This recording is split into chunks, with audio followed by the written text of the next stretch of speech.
वर्ग नवम। आज हम लोग कारक पर अध्ययन करेंगे। हालांकि इसके पहले हम लोग वर्ग विचार पर अध्ययन किए थे। आज कारक शुरू करेंगे। कारक की परिभाषा होती है कि क्रिया के साथ प्रत्यक्ष संबंध को कारक कहते हैं। क्रिया के साथ प्रत्यक्ष संबंध को कारक कहते हैं। यहां पर मैंने दो उदाहरण दे रखा है। एक में लिखा है कि राम विद्यालय जाता है और यहां 9 का चिन्ह मैंने दे रखा है। दूसरा उदाहरण मैंने दिया है कि राम विद्यालय जाती है, यहां पर मैंने क्रॉस का चिन्ह लगा रखा है। स्पष्ट है, यह वाक्य सही है, यद्यपि यह वाक्य गलत है। क्यों गलत है?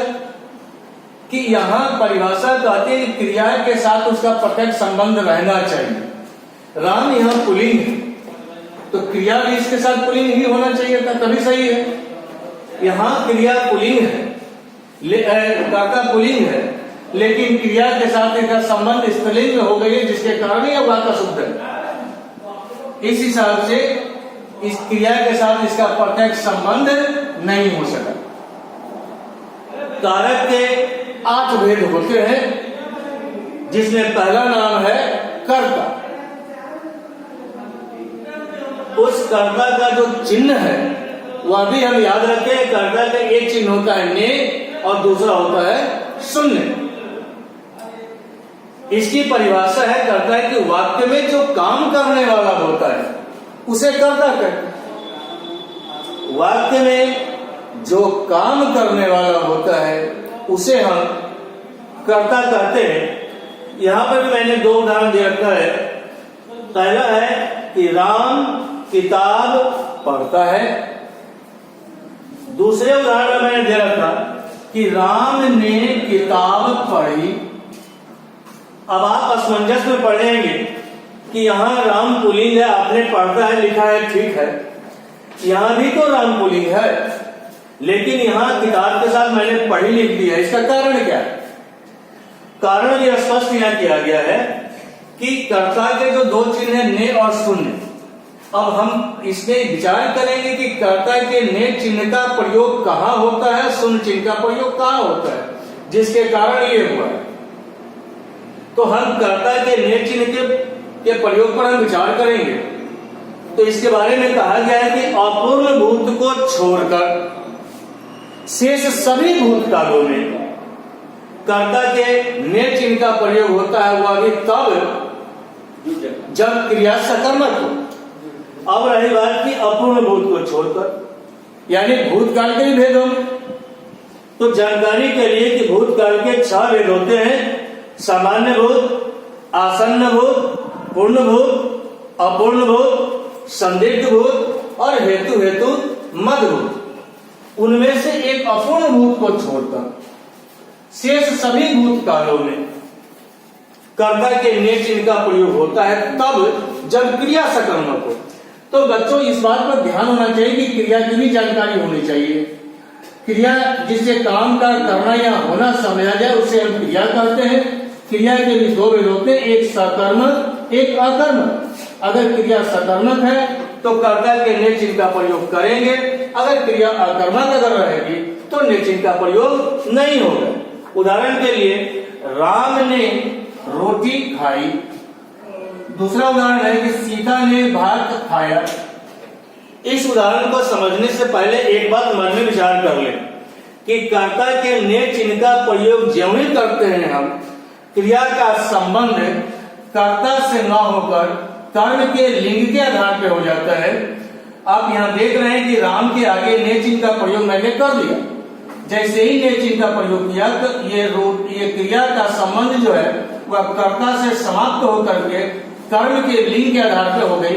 रोटी शब्द स्त्रीलिंग होती है, इस आधार पर यह खाई है। सीता ने भात खाया। सीता यद्यपि स्त्रीलिंग है, तथापि ने चिन्ह के प्रयोग होने के कारण सीता यानी कर्ता से संबंध समाप्त हो गया। भात पुल्लिंग होता है, इसलिए यहाँ पर खाया का प्रयोग हुआ। तो ये याद रखना चाहिए कि कर्ता के ने चिन्ह का प्रयोग के साथ, अब ये देख लें कि यहाँ लिखा हुआ है कि कर्ता के ने चिन्ह का प्रयोग किस परिस्थिति में हुआ था।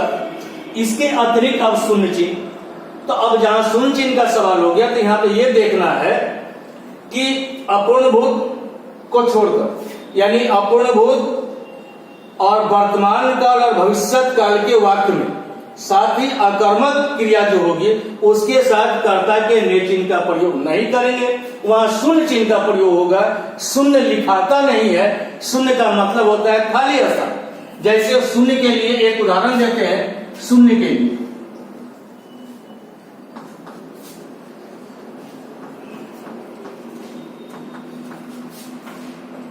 राम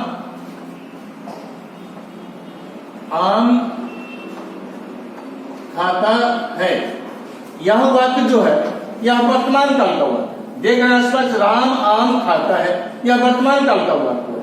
अब यहाँ चूंकि इस वाक्य में राम करता है लेकिन यहाँ पे ने चिन्ह का प्रयोग नहीं है, तो नहीं है कि इस स्थान को हम लोग खाली समझते हैं, इसी को शून्य माना जाता है, शून्य वहां लिखा नहीं जाता है। इस हिसाब से यह कर्ता के ने चिन्ह का प्रयोग। दूसरा है कर्म का, इसका चिन्ह होता है को शून्य। परिभाषा है वाक्य में क्रिया का फल जिस शब्द पर पड़ता है उसे हम कर्म कहते हैं। वाक्य में क्रिया का फल जिस शब्द पर पड़ता है उसे कर्म कहते हैं। उदाहरण के लिए हमने दिया है कि राम आम खाता है, यह वाक्य सही है। राम खाता है किस चीज को? आम को। तो जो क्रिया कर रहा है उसका फल इसमें आम पे आ रहा है, इसलिए यह वाक्य में यह कर्म है। वहीं पर एक वाक्य मैंने लिखा है कि राम आम को खाता है, यह वाक्य न्यायिक ही गलत है, क्योंकि आम के बाद है को चिन्ह का प्रयोग किसी भी रूप में उपयुक्त नहीं है।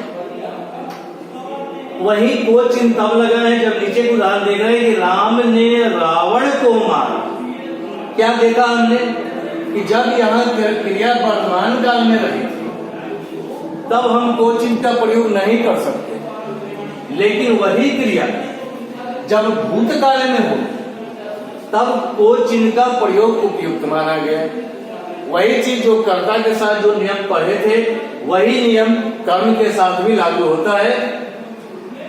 तीसरा है कर्म का, इसका चिन्ह है से, द्वारा, के साथ, के बिना, के जरिए। वैसे किताब में सिर्फ से द्वारा ही दिया हुआ है, लेकिन ये सारे चिन्ह आपको याद रखने।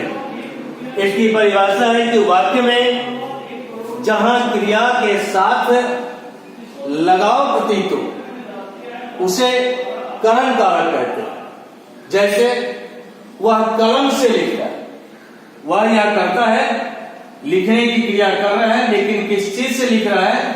कलम से। यानी लिखने के साथ इस कलम का प्रत्यक्ष संबंध है, सीधा लगाव है, इसलिए यहां से जो है वह करण कारक है।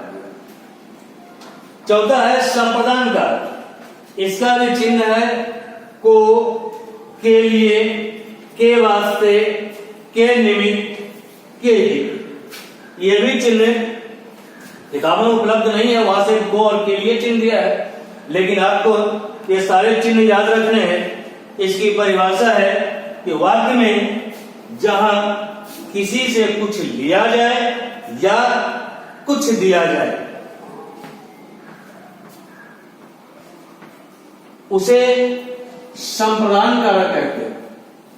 जैसे वह ब्राह्मण को गाय देता है, वह देता तो है किसको? ब्राह्मण को।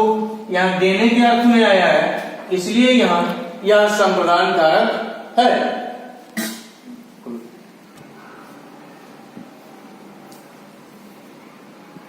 पांचवा है आपादान कारक, इसका चिन्ह से।